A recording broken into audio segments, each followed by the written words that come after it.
ছেলেবেলায় স্বদেশবাবুর কাছে ভূগোল পড়তাম। প্রথম দিন একটা ধারালো লেড পেন্সিল হাতে ধরিয়ে তিনি আমায় ভারতবর্ষ আঁকতে বলেছিলেন। আঁকবো কি? লেড পেন্সিলের শীষ হাতে ফুটে একেবারে রক্তারক্তি। সেই থেকে ভূগোলে আমার ভীষণ ভয়। আরও ভয় মানচিত্রে। মানচিত্র মানেই আমার কাছে ধারালো লেড পেন্সিল। বাবার জ্যাঠাইমা ছিলেন পদ্মাপাড়ের মেয়ে। তার একটা নিজস্ব ভূগোল ছিল, 43 থেকে অপরিবর্তিত। তগ মানচিত্র বুঝি না মনি, রংপুর কুষ্টিয়ারে তোরা কইস বিদেশ, আমাগো বাপের বাড়ি বিদেশ হয় কমনে। ঠাকুমার কাছে চোখ বুজে আব্বাসুদ্দিনের সেই পাখির গল্প শুনতাম।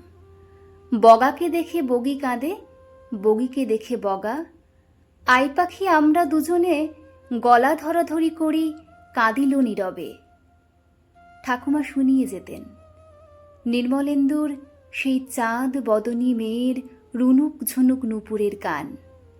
স্বপ্নে খুঁজে বেড়াতাম সেই পড়শিকে, বাড়ির পাশে আরশিনগরে যার বসত। স্বদেশবাবু ভূগোল শিক্ষক। তিনি শিখিয়েছিলেন সূক্ষ্ম ধারালো লেড পেন্সিল দিয়ে একটা নিখুঁত ভারতবর্ষ আঁকতে। একটা রেখা চিরে গেল লালন আব্বাসুদ্দিনের বুক। অন্য রেখাটা টানলাম গুলাম আলী নুসরাত ফাতে আলীর হৃৎপিণ্ডের পাশ দিয়ে। আফগানিস্তানের মেয়ে ছিলেন গান্ধারী। তিনি তালিবান ছিলেন না, তবু চোখে ছিল পট্টি বাঁধা। আমরাও এখন বালুচ।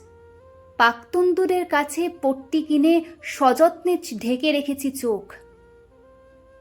স্বদেশের সবরমতির ঘরের দাওয়ায় কারা গায় রামধনু? গুজরাট আর শ্রমিবৃক্ষ কি লুকোনো কালের তুন? কাশ্মীর থেকে কন্যাকুমারী বিস্তীর্ণ এই মাটিতে একটা 10x10 বস্তি কি খুব বেশি? এখন আমরা স্বদেশ আঁকি তার কাটাতে। আঁকতে আঁকতে হাতে আমার রক্তক্ষত। স্বদেশ মানে কাঁটার বেড়া, লেড পেন্সিল।